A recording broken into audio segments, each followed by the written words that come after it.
Welcome back to Les Schwab Tire Center's Outdoor GPS. It's time for Owin's Field Report, sponsored by Les Schwab Tire Centers. Now, unfortunately, here this past week, salmon and steelhead populations and the recovery of them took a huge hit, If you remember back in late 22, early 2022, that is, we were talking quite a bit about this entire program as before it was initially signed, the agreement between the feds and our two states and Idaho, of course, for the recovery of salmon and steelhead. A number of different steps, different things that had to happen in this agreement. Signed up, done deal. It was a huge win for salmon and steelhead, something that we could all get very excited about. Now, understanding, of course, that it was going to take a very long period of time, and there were some very significant things that were going to happen for it to be completed. In the end, dams being removed from the Snake River. Now, there's 100 different ways that you can look at this, right? And there's thousands and thousands and thousands and thousands of people out there very, very upset about this for very good reason. Now, were the dams actually going to come out in the end? I don't know. It was a very big source of concern if that was actually something that was going to happen. But Bonnie Solkman here reporting, going to highlight kind of what has happened here between the feds and Oregon, Washington, and Idaho. President Trump just scrapped a deal with Washington, Oregon, and 4 tribes to restore salmon and boost clean energy. He says this is all about protecting reliable power, but local communities and tribes say it's a blow to salmon recovery and cultural heritage. The now canceled 2023 Resilient Columbia Basin Agreement was praised by the Biden administration, tribes, and conservationists. It paused decades of legal battles over the impact of federal dams on fish. The plan included spending more than $1 billion over 10 years to restore salmon and to build clean energy to replace hydropower from the lower Snake River dams if Congress approved their removal. The president calls the plan radical environmentalism, saying it could potentially breach Snake River dams, threatening energy and key industries. Supporters say removing the dams is key to saving salmon and honoring tribal rights. And now we're hearing reaction to this from a local Klamath tribal member. Things like this is always sad. It angers a lot of people. Not having the salmon populations restored is detrimental to the people of the Columbia River especially, and not having fish to pull from the river takes away from their local economy. And the decision is drawing criticism from several different groups. The Washington tribe of the Yakama Nation says it is deeply disappointed, calling the move a broken promise to tribes and a warning that this approach risks leading to salmon extinction. And the Columbia River Basin is about the size of Texas and was once the world's top salmon producing system, home to at least 16 salmon and steelhead stocks. Today, 4 are extinct and 7 are protected under the Endangered Species Act.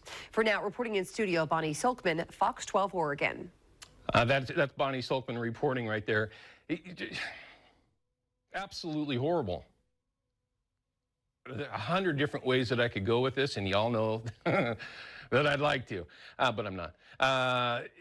Question has been, what can we do? What's going to happen now, right? So what can you do? You can reach out to all of your representatives, no matter what side that happens to be, whatever it is that you can do. Just don't be quiet about it. Help out, get involved with different organizations that are in the middle of this, and if the tribes, if they could get, how we can help them, I don't know. But the amount of effort that they put into this, and others, of course, it's just terrible, terrible. There are a lot of things that we can still continue to do. One of the questions I got yesterday is, well, now, or one of the statements, I should say, they think it was a question. Well, it's over. Salmon and steelhead are done. It's the end of them. We're never going to see them again. Our kids aren't going to have salmon and steelhead. That's not true. There's a lot of things that we can do, a lot of things that can still be done. Predation is one of the most important things that we can tackle. Yes, there's no question that dams in 2 specific parts of the life cycle of salmon and steelhead are extremely detrimental to salmon and steelhead populations. There's no question of that. But there's a lot of things that we can do that are not done. So hopefully hopefully this isn't the end. Obviously, in my opinion, it is not. But where do we go from here? It's going to be a tough one. It's going to be a tough one. Now, oddly enough, let's take a look at the fish counts going over Bonneville Dam and the falls. They have still yet to update the numbers at the falls. 18.3 currently. I would assume, obviously, since those days have not been reported, it's probably closer to 20 grand, maybe a little bit more than that. Taking a look at Bonneville, 144,000 today being the 15th. They will turn magically into summer Chinook going over the dam when you're talking about real specific numbers, but total of 144,000 right now have gone over Bonneville. It's really not horrible. It's actually, if you take a look at the 10-year average, you know, obviously you would like to see another zero on the end of that. But taking a look at the river levels, just like we talked about yesterday, tides are pretty tall on the Willamette, but when you take a look at the Columbia, although today, again, below Bonneville, it is the last day for retention of springers. So you're going to see the amount of pressure out there really drop off with only one sockeye available per day and one steelhead. In that order, too, by the way. If you were to go out after today and get a steelhead, you are done. No more fishing. If you got a sockeye first, though, you can continue to fish for a steelhead until that changes. And listen, don't rely on me for that, okay? I've talked about this 1,000 times. You need to take a look at what those regs are. They seem to change daily on what is or isn't available out there. So don't go out and get yourself in trouble and blame me, please. Pretty please. Send Jason over there at Procure an email, jason@procure.com. You'll be entered in to win that prize pack each and every week, and you do have to enter in each day.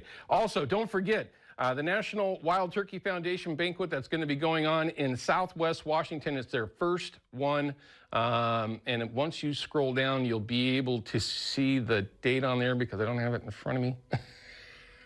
It's all the way down up there. It is Saturday, June 21st. That is in or at the Oak Tree Restaurant, I believe, in Woodland. If you scroll down a little bit lower, yeah, Woodland, Washington. So very, very cool organization that's been around for quite a while, and this is their first banquet here in the Northwest. So obviously, if you have that chance, go over and check that out as well. But now, let's check in with Carly Olson. I love this forecast, Carly. I know that we need rain. We absolutely need a ton of rain. Looks like there's a little bit of that, though, in the forecast. Yes, just hold off until about Friday, Saturday. That's when we'll really start to see some more scattered showers. Wednesday, just a chance. But for now, let's take a look at temperature. So our high for the day, which will reach closer to 5 or 6 this evening, getting up to 78 degrees in Portland. That's most likely going to be the warmest day that we see this week. It's going to be a gorgeous day on the coast with some lower 60s for the most part there. Blue skies after some of these morning clouds let up there too. Central Oregon, gorgeous day, upper 70s, lower 80s, and in the gorge, mid 80s there too. So pretty warm, a little warmer than average day for this time of year. Now for the next few days, we will mostly have a similar weather pattern. So in the overnight hours, some clouds accumulate. We'll be greeted by some morning clouds there, and then by the time afternoon hours rolls around, then we'll have mostly clear skies there too. So that'll be a similar pattern on Monday and on Tuesday. But like I said, Wednesday, there's a chance for a couple lighter showers there, but really nothing much to write home about. This could be, in fact, just a cloudy day. Thursday is expected to be cloudy there as well. Friday, Saturday, though, that's when that's really the next time we're expecting those clouds and some scattered showers to move in. But we'll stay in the 70s for the rest of the week there too. So, you know, honestly, that's the perfect temperature. Not too hot, not too cold. Exactly. And maybe a little bit of rain in the forecast to help out as well. Carly, as always, thank you. And it's great to see you this weekend. I look forward to seeing you next time, okay? Good to see you.